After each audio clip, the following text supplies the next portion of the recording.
Ramayan episode 6 Ayodhya वापसी। सुख के बीच भाग्य की छाया। अयोध्या लौटने की तैयारी थी।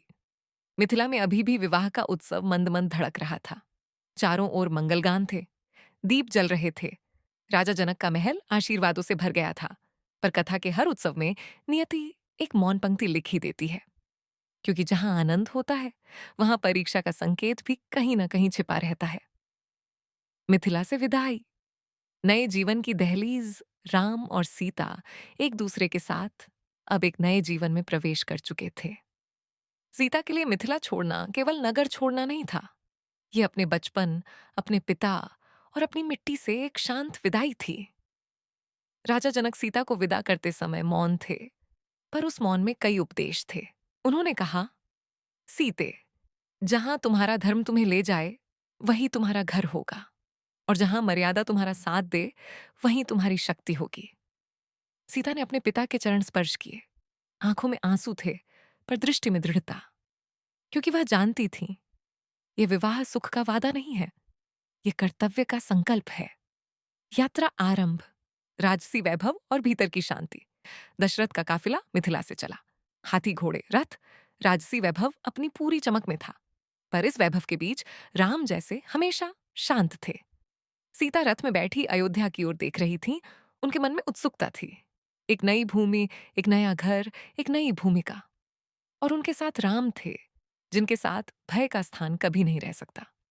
वन की सीमा, जहां शांति टूटती है मिथिला से, आगे मार्ग वन प्रदेश से होकर जाता था। और जहां वन होता है वहां प्रकृति अपनी भाषा में कथा कहती है। कहीं पक्षियों की चहचहाहट, कहीं झरनों की धुन, और कहीं अचानक एक अनजान सन्नाटा। दशरथ का रथ एक क्षण को रुका, क्योंकि दूर से एक आवाज आई, कर्कश, उपहास से भरी और अंधकार से घनी। शूरपणखा का नाम नहीं, पर एक राक्षसी छाया। यह प्रसंग कुछ कथाओं में विस्तार से आता है, कुछ में संकेत भर होता है। पर इतना सत्य है, वन की सीमा में राक्षसों का प्रभाव अब भी था। कुछ राक्षस भागे नहीं थे, वे अवसर खोज रहे थे, और अवसर उन्हें यहीं मिलने वाला था। दुर्घटना। दशरथ का रथ और अनहोनी काफिले में हलचल हुई। कुछ सैनिक आगे बढ़े, और तभी एक रथ का पहिया पत्थरों में फंस गया। ये छोटी घटना लगती थी, पर कभी कभी छोटी घटनाएं बड़े संकेत बन जाती हैं। दशरथ ने सैनिकों को रोकते हुए कहा, चिंता मत करो, सब ठीक है। पर विश्वामित्र, जो साथ नहीं थे, अब उनकी अनुपस्थिति में वशिष्ठ का आशीर्वाद दूर था। राम आगे आए। उन्होंने स्वयं रथ का पहिया निकालने में सहायता की। उनकी सहजता देखकर सैनिकों का मन बलवान हो गया। आकाश से एक और परीक्षा। परछाइयों का पीछा, रात्रि हुई।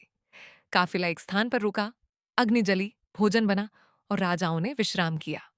पर रात्रि के सन्नाटे में कुछ पदचापें थीं। सैनिकों ने आवाज सुनी, राम उठे। लक्ष्मण तुरंत धनुष लिए सज्ज हो गए।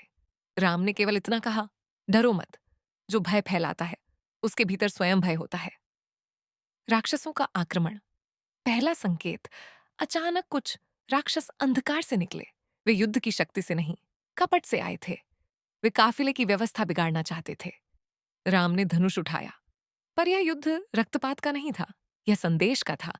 कुछ बाण, ऐसे बाण जो मारते नहीं पर मोर्चा तोड़ देते हैं। राक्षस घबरा गए। वे समझ गए, ये वही राम है जिन्होंने ताड़का का अंत किया था। वे भाग खड़े हुए। सीता का मौन साहस। सीता डरी नहीं थी, उनकी आंखों में कौतूहल था। वे पहली बार राम को पत्नी की दृष्टि से एक योद्धा के रूप में देख रही थीं। पर राम की वीरता में क्रोध नहीं था, सिर्फ मर्यादा थी। सीता ने मन में सोचा, यही है धर्म का स्वरूप, जो रक्षा करता है पर अहंकार नहीं करता। अयोध्या की सीमा। स्वागत की तैयारियां। उधर अयोध्या में समाचार पहुंच चुका था, राम लौट रहे हैं। नगर सज गया। सरयू के तट पर दीप पंक्तियां जलीं। जनता छतों पर चढ़ गई। बालक फूल लेकर खड़े हुए। माताएं आरती की थाल सजाने लगीं। अयोध्या एक बार फिर जी उठी। राम सीता का प्रवेश, एक आदर्श युग का स्वप्न। जब काफिला अयोध्या में प्रवेश करता है तो यह केवल राजकुमार का लौटना नहीं, ये एक नए युग का संकेत है। राम, जनता की आशा। सीता, घर की लक्ष्मी। लक्ष्मण, सेवा की प्रतिमा। भरत और शत्रुघ्न, त्याग और निष्ठा। दशरथ प्रसन्न थे। कौशल्या सीता को गले लगाकर रो पड़ी।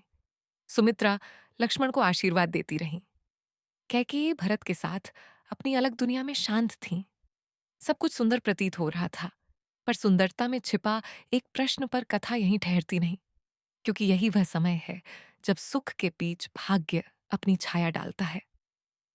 राजमहल में एक चर्चा आरंभ हुई, राम को युवराज बनाया जाए।